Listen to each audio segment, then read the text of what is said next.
नमस्कार दोस्तों, एक बार फिर से आपका स्वागत है। ऐसी एक प्रचलित कथा है, कहानी है, या इस प्रकार से लोग बात करते हैं कि भगवान ने जब इस सृष्टि की रचना करी तो सबसे पहले एक पृथ्वी रची। हाँ, जिस पृथ्वी पर हम रहते हैं उस पृथ्वी की रचना करी। जब वह खाली खाली सी लगी तो उसने उसके ऊपर पेड़ पौधे उगाना चालू कर दिए। जब पेड़ पौधे उग गए तो लगा कि अभी भी कुछ कमी है। उसके बाद उन्होंने सोचा कि कुछ और दिया जाए, तो कुछ छोटे मोटे जीव जंतु दिए गए। जब छोटे मोटे जीव जंतुओं से भी उनका मन नहीं भरा तो फिर उन्होंने और बड़े जीव जंतु दिए। इस प्रकार वो पूरी सृष्टि को रच चुके थे। पूरी सृष्टि को रचने के बाद भी उनके मन में संतुष्टि नहीं थी। फिर उन्होंने रचा मनुष्य को। जी हाँ, स्त्री और पुरुष, पहले स्त्री और फिर पुरुष, दोनों को रचा।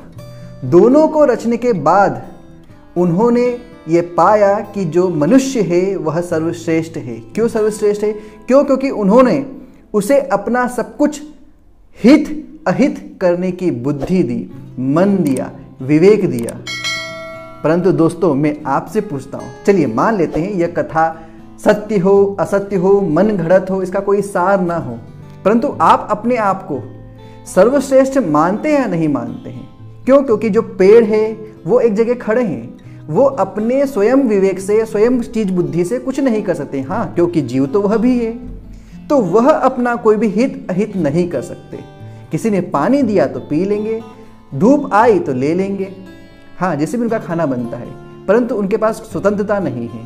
अगर हम चलिए और बात कर लें पशुओं की, तो पशु चलो अपना खाना खुद जाके ला सकते हैं, खा सकते हैं, सब कुछ कर सकता है, लेकिन पर उसके बाद भी उनके पास यह विवेक नहीं है कि उन्हें क्या करना है और क्या नहीं करना। परंतु हम तो भगवान की सर्वश्रेष्ठ कृति है ना, इस प्रकृति का, चलिए भगवान को भी मत मानिए आप, इस प्रकृति की सर्वश्रेष्ठ कृति क्या है, निर्माण क्या है? हम मनुष्य हैं। परंतु हम मनुष्य लालच, लोभ, मोह, माया और भ्रम के अंदर इतने लिप्त हैं कि हमें समझ ही नहीं आता कि हम क्या कर सकते हैं, क्या नहीं कर सकते। या तो हम बहुत बुरे कामों में उतर जाएंगे, या फिर हम नकारात्मक सोचेंगे। हमारे पास सब कुछ दिया है प्रकृति ने। जी हाँ, बिल्कुल, हमें सोचने समझने का हर चीज दी है, जिसे हम बुद्धि कहते हैं, मन कहते हैं। सबसे महत्वपूर्ण जो चीज होती है वह है विवेक, जो हमें दिया गया है। तो हम अपना हित अहित अच्छे से जान सकते हैं। तो आपसे मैं केवल यही निवेदन करता हूं कि इस प्रकृति का सर्वश्रेष्ठ जो निर्माण है उसका सदुपयोग करें, अर्थात अपने जीवन का आप सदुपयोग करें।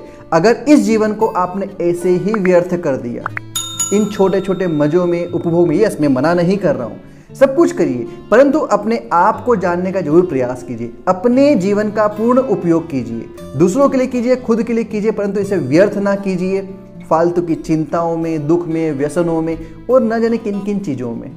आपका जीवन सर्वश्रेष्ठ है। अपने आप पर विश्वास रखिए और आगे बढ़ते रहिए और इस सर्वश्रेष्ठ कृति का पूरा उपयोग करिए। तो अगली बार फिर से मिलते हैं एक नई वीडियो के साथ। तब तक के लिए नमस्कार।